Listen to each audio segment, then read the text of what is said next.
All right, it's great to be with you guys. Thanks for coming. Appreciate everybody coming out.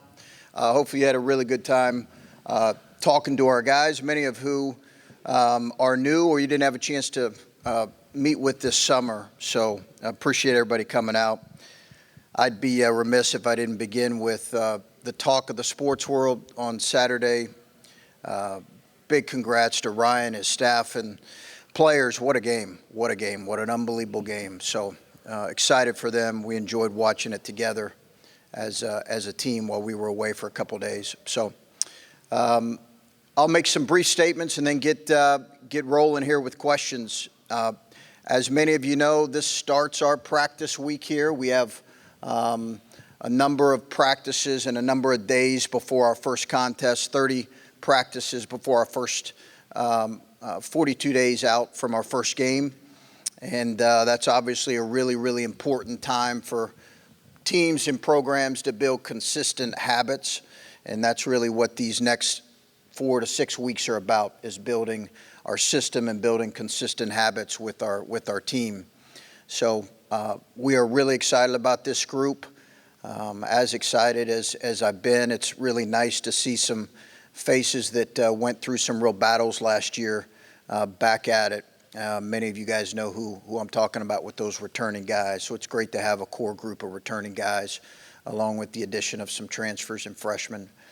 So, yeah, we are ready to go and excited. I will say this. I think our schedules, I really believe our schedule is the best schedule we've had since we've been here, both in terms of how competitive it is, the quality of opponents we have, both in mid-major opponents as well as certainly some traditional powers that dot the schedule throughout the year, as well as an unbelievable Big Ten schedule. We did not get the benefit of the doubt last year with Big Ten home games. This year we have some tremendous Big Ten home opponents coming to the shot. So this is as good a schedule as we've had, a great home schedule, and I can't wait to get started. So I'll start with questions.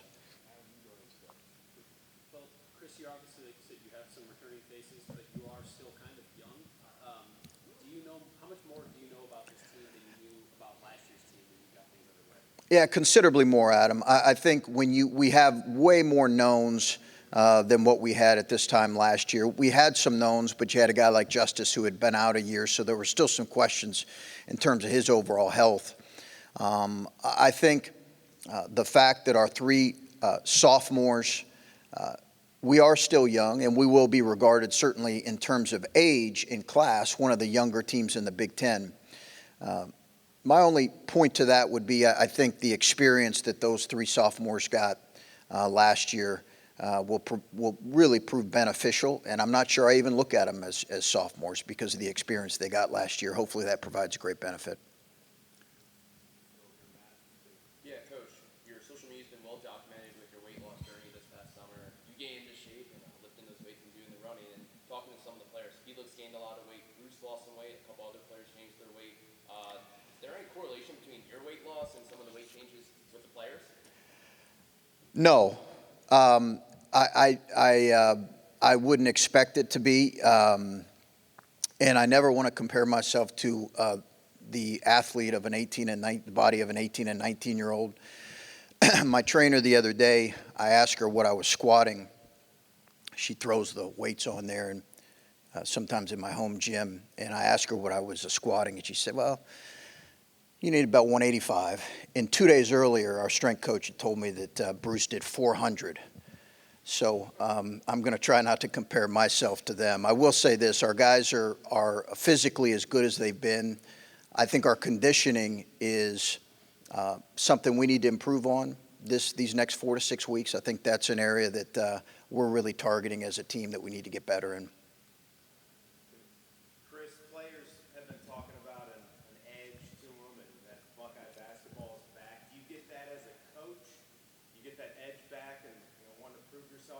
Sure. I mean, how can you not after what we all went through last year? And that's the benefit, again, of having guys that have scars to them from last year. You know, I think there can be real power in the pain we went through last year. And I think if it's used in a way that provides fuel I think that's a really positive thing, and I don't think you can go through what we went last year and not feel that way unless you're not a competitive guy. This seems also like a year where you love having guys back. You've always said the old wins in college. So I don't know how old like sophomores are, but they played a lot. Yeah. But you had a ton of new players combined with a lot of guys back. Is that maybe one of the more interesting dynamics you've had since you've been a coach? Well, I think the addition of obviously some 3 transfers as well as another large freshman class brings a number of guys that are new to the team. Although people who follow Big Ten basketball will know a couple of those guys, mainly Jamison. And yet I think in a way we may not need to be quite as reliant on this young core of freshmen that we needed to be last year, and I think ultimately that can be a good thing for them and a good thing for us. It sounds like there were TVs but no phones in the Hocking Hills, and that Roddy was like, at first he wasn't so sure about that policy, Yeah, but he thought it was very worthwhile. yeah. We had a psychologist on call for the shakes that came out of the players when we took their cell phones away.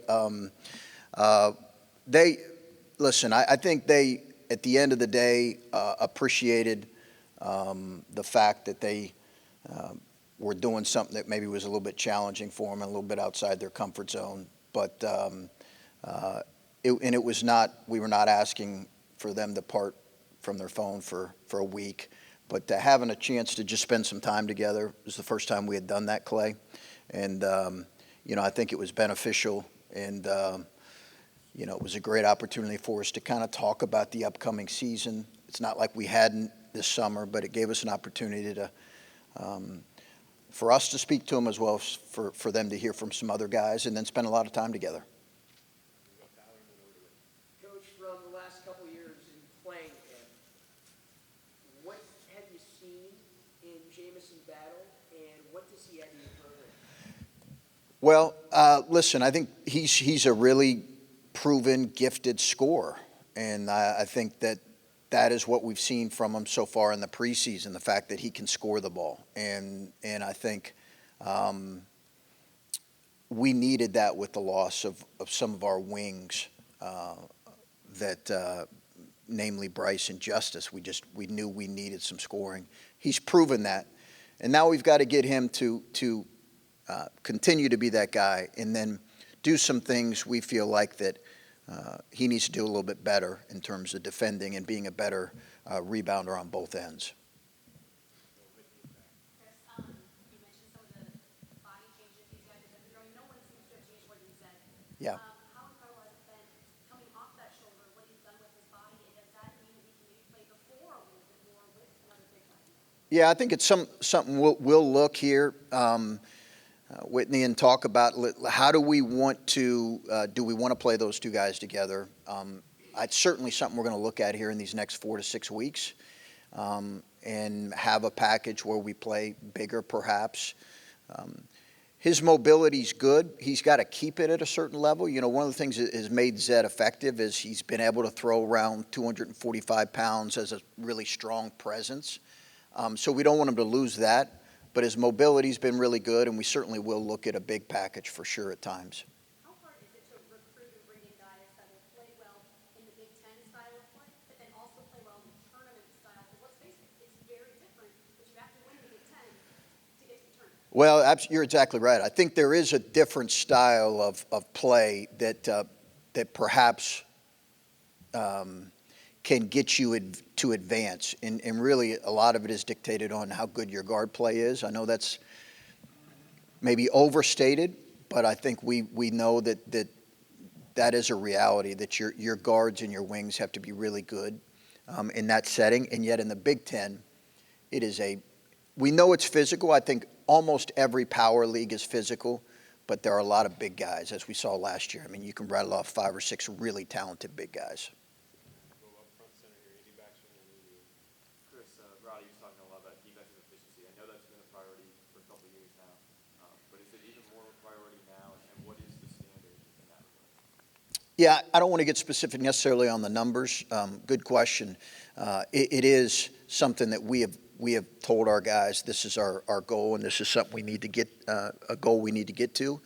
And that's taken a lot of kind of thought and study over the season or over the off season in terms of what wins and what we feel like this group is capable of. I think this group has the ability to be a much improved defensive team, but we've got to do it and we've got to prove it. Up to this point, we've had 2 years of really not good enough performance on that end.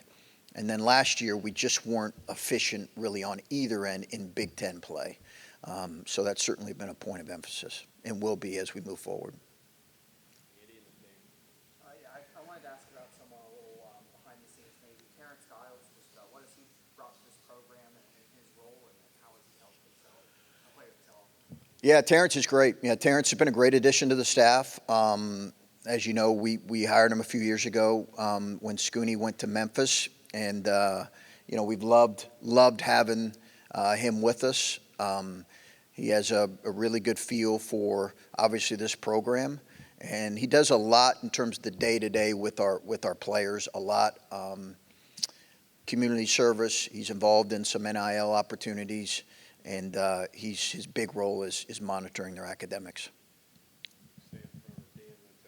Roddy talked about you guys kind of having a nothing to lose mentality last year in the Big Ten tournament, and he thought that kind of elevated the way you guys play. How do you bottle that up and play that same kind of mentality all year long? Yeah, it's interesting you hear him say that. I think we certainly played, lighter. I will say this: we started to play really well, probably a week and a half to 2 weeks before that. So I don't know if you can automatically go into that setting, say, hey, we got nothing to lose, and play well if we weren't playing well up to that point. We really had a week and a half to 2 weeks of playing pretty well, and I think that created a little bit of momentum for us. And then I think our guys did play really loose, and that'll be important for us. I think some of that comes with experience too. Guys have been through moments, and they're going to know a little bit more what to expect this year than maybe what they did last year. And some of the guys talked about how Brandon Bailey, his NBA experience, they've been able to draw from that. What does he bring in that regard? I think he's just got a deep knowledge of defense, and that's ultimately why I hired him. He's been helping with doing some things defensively, either coordinating defense or playing a major role in defense for a number of years now in the NBA. I mean, a number of years. We're talking about he was 12 years with Boston. He was 2 years with Detroit. So I just think the depth of knowledge for him is something that our guys are going to appreciate. I've appreciated it. He's got a knowledge base that I think has been really helpful, and he's been a good hire, but we've got to prove it on the floor. Chris, how much ownership have you seen the sophomores take of this team, and how much ownership do they need to take of this team? Well, they need to take a big role. All three of those guys, now four, because we're kind of including Evan in that group of the sophomore class, Evan Mahaffey, who we're excited about. He's now the fourth kind of one in that group. So I think all those guys are going to need to play an important role, but certainly those three guys that went through the battles last year, the struggles, and then finishing well, they need to take a big role. We'll decide on captains for the season here in about a month, but I would assume all three of those guys are going to play an important role. And then I don't know how you feel about this being somebody's team, but Bruce Thornton, does this need to be his team? Does this need to be somebody's team? Well, I think he's going to be at the forefront of any type of leadership role or direction this team takes. There's no question of that. Chris, the transfer portal turns 5 this year in October. It's like every player who's playing college basketball almost is entering into the transfer portal era. How much have you seen the game change in the last 5 years? What do you think about it? From the transfer portal? I think significantly, but even before I think we around here started to see the effects of the transfer portal, maybe in other sports like football, it was a big issue in basketball. So I think we started to catch wind of just how different the sport was going to look. maybe 10, 12 years ago. And, it started 10, 12 years ago. You started to say, hey, the best players on some of the teams in the country are transferring. That used to be unheard of 15 years ago. So, I think it's changed significantly. The hardest thing, I think, is sometimes for your fans, because they just have a hard time getting to know your players and what your roster looks like, and that's a big adjustment for your fans. How important is a day like today to not open it up that way, but to give fans a chance to hear from every single one of your guys and to be able to kind of get to know all of them? It's really important, and that's why I thank you. I appreciate you guys. It's a great turnout. We appreciate you guys coming out. We love having you guys cover our program, and I think it's great for them. You get to see them in terms of their personality and what they're like. And again, a lot of these guys, it's the first time you had a chance to talk to them, I think, at length. So, it's great and it's important. I'm glad you guys came out. Ohio State men's basketball celebrates 125 years this season. What has it been like for you to be a part of a program with so much stature like Ohio State? Oh, it's been incredible. It's been an incredible place to be at, to coach, to learn the history and the lineage of a program that is this proud and has tremendous history and tremendous following and tremendous passion behind it. I'm excited about celebrating this year and what all that represents and all the guys that came before us. We talk about that. Probably our guys get tired of us talking about how much they are representing something bigger than themselves and the teams they're representing that came before them. Absolutely an incredible honor. We got Steve in the back and a couple of follow-ups. Hi, Steve. Bruce Thornton, going from year 1 to year 2. Yeah. He was one of the dominant players in the Big Ten tournament, made the all-tournament team. You guys didn't make the championship game. Just what is it going to take for him to play at that level and to be that consistent over the course of the season to lead your team, I guess? Yeah, I think Steve, just the confidence that he gained from the last really month and a half of the season, because as you know, you were with us every day, Steve, at all of our games. You started to see him turn the corner after that really difficult stretch he had in his freshman year. So it was well before the Big Ten tournament. Just the Big Ten tournament, we were winning and he was playing really well. I expect him to make a real positive jump, and I think it's going to be a lot of ask of him. But I expect him to build upon what he was able to do last year. And that's not to say he's a sophomore. He's going to go through some ups and downs, but he's better. We've seen that here this summer. He's gotten really good work in. I think he's in the best shape he's been in since he's been here. And that'll be important for him because he's going to play a good amount of minutes. Four freshmen, just what have you learned about him in the last couple of months working with him, and how do you see him fitting in individually? Yeah, really excited about the four guys. A couple of them have been out throughout the summer with some injuries and some ailments that quite honestly have set them back a little bit. But I'm excited to hopefully get them and get to work. I think all of them bring real strengths to our group. And, we'll know here as we get into this thing in the next month kind of where they're at individually and how much they can help us. But I'm excited about all four of their futures.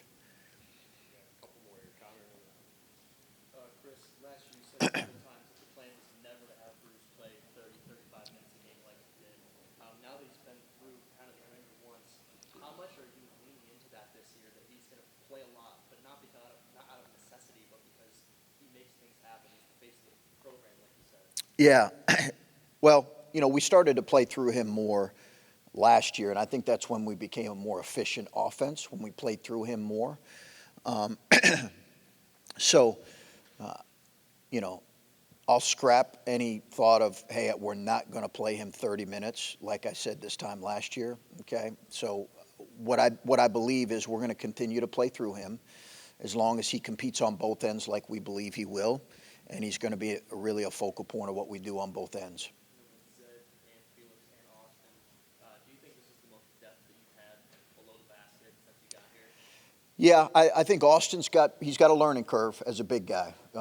He's got to continue to grow and learn, but having both of those guys, Felix with a year under his belt and Zed fully healthy, provides depth at the 5, which will be really important for us. How healthy do you start preseason? You know, we have a few guys that are out with various things. Nothing significant right now, Adam, but I'll be honest with you, there have been some guys that have missed some time. I don't want to get into specifics, that have just limited their ability to get better at the level we hoped in the summer. But all in all, I would say our health is pretty good, but I would love for it to be perfect here as we head into this week. You mentioned Felix a moment ago. He looks like he has put on a little bit of weight, gotten a little bit stronger. So much of his role was predicated on defense last year. Offensively, what kind of expectation do you have for him to take a step at that end of the court? I think there can be a step taken for sure. There's no question. I think he's improved in some areas. He showed it, some glimpses last year, to being able to score on both blocks. For sure. I just think for him, it's continual steps in terms of improving his overall skill. I think at the end of the day, we know how he impacts things and how he's going to need to impact things, and it's going to begin defense and rebounding. But there's no question offensively, he's gotten better, and I think will continue to. And then just big picture, but after a year like you had, what constitutes, in your mind, as a senior, what constitutes a good season? Listen, I'm really excited about the potential of this group. I think maybe ask me again here once we have some time to spend on a day-to-day basis with our guys. But I'm really excited about what this group can grow into and be, Adam. And I think health's always an important part of that, but there's a lot of guys that I think have the ability to take steps as players, and I think if our team takes steps in terms of those areas we've identified we have to improve in, I'm excited about what this group can be. All right, thanks, guys. Thanks so much for coming out.